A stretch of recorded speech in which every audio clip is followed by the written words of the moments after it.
அனைவருக்கும் வணக்கம். நேத்ரா உன்கிட்ட இருக்கிற ஒரு நல்ல குவாலிட்டி சொல்லு.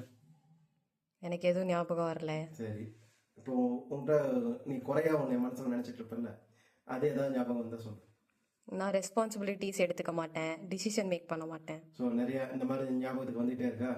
பொதுவாகவே நம்மக்கிட்ட இருக்கக்கூடிய விஷயம் என்ன அப்படின்னா, நம்மக்கிட்ட இருக்கக்கூடிய குறை என்றைக்குமே ஞாபகம் வச்சுக்கிட்டே இருக்கும். ஆனால் நமக்கு இருக்கக்கூடிய பிளஸ்ஸிங்ஸ் வந்து நம்ம ஞாபகத்துக்கு வராது. இப்போ பார்த்தீங்கன்னா நம்ம ஒரு வேளை சில சப்ஜெக்ட் நல்லா படிப்போம், நமக்கு ஒரு நல்ல ஃப்ரெண்ட்ஸ் அமைஞ்சிருப்பாங்க, நல்ல ஃபேமிலி அமைஞ்சிருக்கும், அல்லது என்னது நம்ம ஒய்ஃப் நல்லா அமைஞ்சிருப்பாங்க.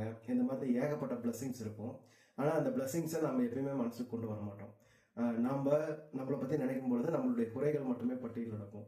அந்த குறைகள் மட்டுமே பட்டியலிடும்போது அந்த குறை இன்னும் வந்து என்ஹான்ஸ் ஆகும், அதிகமாகும்.